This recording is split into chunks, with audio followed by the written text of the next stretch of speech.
Hello everybody, it's Krish Kandaya here and welcome to a special edition of Faith and Quarantine. Because it's Holy Week, many Christians around the world are celebrating and getting ready to celebrate the death and resurrection of Jesus on Good Friday and Easter Sunday. So it's traditional that each night Christians might think about a different aspect of Jesus' life and ministry. And I've been looking at the last words that Jesus spoke from the cross. Last night we talked about an invitation to forgiveness, and tonight we're talking about an invitation to adoption. And if you're enjoying these, please share them, please like us. You can follow us on YouTube, on the YouTube channel there, and let's spread some hope and encouragement in these difficult days. We're all praying for Boris Johnson, our Prime Minister, who's sick in intensive care. We're hoping for a miracle and a turnaround for him. We think not because he's more important than anyone else, but we're just wondering about the kind of impact on national morale if anything were to happen to him. So let's keep praying for our Prime Minister and indeed anyone that you know that's ill. I'm really happy to take questions and even prayer requests if you've got them, things that we can be saying and doing during this time of crisis. Now you might think, what has adoption got to do with the Easter story? Is this Krish Kandaya, fostering an adoption champion, the guy that founded Home for Good, pushing into the Easter story as something that doesn't belong there? Sometimes Christians can do that, can't we? We have our pet hobby topic and we try to put it in where it doesn't belong. Well, I want to show you something that I only recently discovered last year when I was preparing a book on this subject of the last words of Jesus. And let me read it to you, and then maybe the connections will be drawn for you. If you look at John's Gospel, which is an eyewitness account of the life of Jesus, this is how John describes some of the last moments of Jesus' life on earth, on the cross. Near the cross of Jesus stood his mother's sister, Mary, the wife of Clopas, and Mary Magdalene. When Jesus saw his mother there and the disciple whom he loved standing nearby, he said to her, "Woman, here is your son," and to the disciples, "Here is your mother." From that time on, this disciple took her into his home.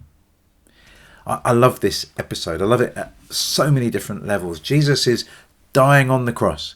He's dying for the sins of the world. Christians believe that this is the way that anyone, no matter what our history or our background, whatever we've done, we can be acceptable to God because of what Jesus did on the cross. That's why Jesus' cross is so important to us. It's why it's all on our churches. We even use it as jewelry. We're so grateful that Jesus loved us enough to die for us. He put us in right relationship with God the Father. And indeed, there are some Christians that say that's all that anyone needs to do. We just need to get the message of Jesus out to the world. They call it evangelism. We need to spread the word. And I believe that's really important, that people need hope. They need the opportunity of forgiveness and a relationship with God. But even as Jesus was dying for the sins of the world, putting us in right relationship with God, a vertical relationship you might describe it as, even though he was doing that, he took the time to care for his mother. Can you imagine it? There's his mum. He's, in awful distress, just seeing her own flesh and blood skewered to a cross. It must have been incredibly traumatic. I don't know how you feel when one of your children, if you have children, gets injured or hurt. My oldest son fell off a bike yesterday, and that it brings something out of you. You just want to do everything you can to help. And so for Mary to be helpless, not being able to do anything to stop this brutal execution of her son, must have been heart-wrenching. I can't imagine the trauma that she was going through. And Jesus sees that trauma and realises that Mary's going to be kind of on her own, that Joseph, her husband, has been out of the picture almost since the beginning of the Bible story about Jesus and Mary and their escape to Egypt. And then you don't hear a lot about Joseph coming back from Egypt. Don't hear a lot about that at all. A lot of people think that Joseph must have died. And so Jesus is concerned about the well-being of his mother, even though he's dying for the sins of the world, and he reaches out to her. And there's a big question. It's like, Jesus had physical brothers and sisters. That's controversial in some parts of the church, but there was an occasion when Jesus was teaching his disciples, and his mum and his brothers turned to the door, and he's told that there are people at the door that are his family. And Jesus says, "I'll tell you, everyone who does the will of God is my brother or mother. In other words, just because they're biologically related to me does not mean they have any kind of different access to Jesus than his actual disciples. So that was a big deal. But it also means that when it says that it was his mother and his brothers, they must have been physical brothers. Otherwise, the comparison doesn't make any sense. So where are they? Why are they not caring for Mary? Why is it that John the disciple is the one that's chosen to care for Mary? That's a really odd choice. Maybe they were out of relationship. Some traditions think that James, the guy that wrote the Epistle of James, was Jesus' brother. But at this moment in history, Jesus' actual physical brothers and sisters and his dad are off and out of the frame. And so Jesus takes care of his mother by offering her John to be her son, and for John to have Mary as his mother. And the New Testament theologian Don Carson, he wrote an excellent commentary on the book of John, from which this reading is taken. He sees in this pronouncement an adoption formula. So if Don Carson says it must be okay, it's good enough for me. This isn't me pushing something in that wasn't there already. This pronouncement from the cross is a pronouncement of an adoption, of Mary getting adopted by John and John getting adopted by Mary. This new relationship in a very fragile context. There was no National Health Service, there was no social security or universal credit, and therefore often, because women found it harder to find work in a patriarchal society, a lone woman, a lone widow was particularly vulnerable. And so Jesus is making sure that his widowed mother is going to be looked after. And this is really important, because when Christians think about what constitutes worship to God, we often think about turning up in church, and that's why it's been a big deal that Christians can't go to church, particularly during Easter and Good Friday and this Holy Week. And we feel that we miss being with other people, we miss singing songs together, we miss listening to Bible teaching together, we miss praying for each other face to face, and many Christians are feeling at a loss because of it. But when the Bible defines Christian worship, it doesn't define it only in terms of singing and praying and being together in church buildings. In fact, one of the most famous verses on defining what religion looks like from God's perspective is James chapter 1 verse 27, which says this: "Religion that God our Father accepts as pure and blameless is to care for widows and orphans in their distress." Did you hear that? The kind of worship that honours God the most is not just about our singing, and it's not just about listening to the Bible. It's action on behalf of vulnerable people. And in the ancient world, the widow living without the protection or care of her husband, and the orphan, a child not living under the protection of a father, those were two very vulnerable people. And the way you showed your love for God was showing love to these vulnerable people. And so Jesus is doing that on the cross. He's making sure he's caring for his widowed mother, but he's doing it through an adoption formula, which is fascinating. I am someone who's very passionate about that other aspect, not just caring for the elderly, which is really important, and it's great that we're doing it in all sorts of ways during the lockdown. But I'm particularly worried about vulnerable children. And right now, in the middle of this coronavirus, there are estimated in the UK 1 million children who are at risk, who would normally be seen by their teachers if something bad was happening to them. They're on the risk register of maybe neglect or abuse. And because most kids are not in school, these kids are not being seen. And that's really scary. And so we're worried about how we can best care for them. We're also knowing that under lockdown, many families are in a pressure cooker. And we all feel it in some ways, don't we? The stresses on our relationships are stronger. And therefore, we're worried that more children might need to come into care.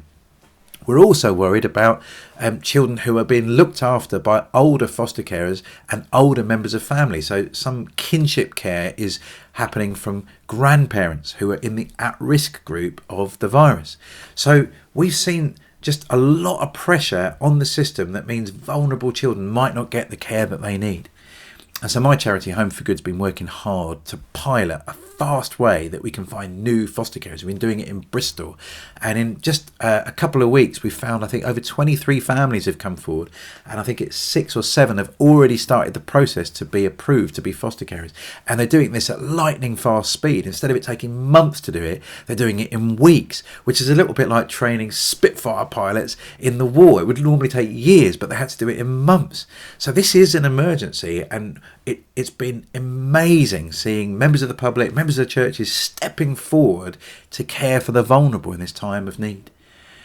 And they're echoing something that we see from Jesus on the cross, that he's attentive not just to helping people get right with God and have their sins forgiven, although that's vitally important. He's also caring for their practical social needs, their relational needs, and their need for a safe and secure family.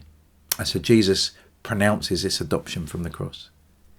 But the other thing I see in this passage is that adoption and the death of Jesus are connected. You see, becoming a Christian doesn't just mean having your sins forgiven. It actually means being included in the family of God. One of the most amazing things that happens when you become a Christian is that you get the right to call God Father. It's what Christians pray when they pray to God. If you remember the Lord's Prayer, Our Father who art in heaven, hallowed be thy name. We are included in the family of God. We get to call God the same thing that Jesus calls God the Father. Abba, Father. It's a delightful word of intimacy and connection with God. And we're included in that. You know, my family's made up of birth kids and adopted kids and foster kids, and they all call me Dad. And it doesn't matter whether our biology is connected or not, whether they share the DNA with me or not. They're my kids and they get to call me Dad, and I love them all the same. And when you become a Christian, God gives us the same level of intimacy that he has with Jesus. It's absolutely mind-blowing. You might know I'm passionate about this. I actually wrote a book into this space called The Greatest Secret, how being God's adopted children changes everything. And this book was my experience of going through a bit of a faith breakdown. And it was our adoption of our daughter that actually changed the way and rebooted my understanding of God, even though I was going through some pretty rubbish times. Me adopting my daughter reconnected me with a God who had adopted me. And I'd love it if that was something that these little videos could help you with. That you might feel far away from God, that God doesn't care, that God's not interested in your life. He's only interested in Boris Johnson or the leaders of our countries, that you're feeling pretty invisible and isolated. Well, I want to tell you, no. Jesus, when he died on the cross, he was thinking about us, about our need to be in God's family and our need to then show that love and compassion we've received from God onto other people. And so maybe this Easter it's an opportunity for you to find that new relationship with God, that new level of intimacy, whether you're someone who considers yourself a Christian, has been a Christian for a long time, or whether you're just someone exploring.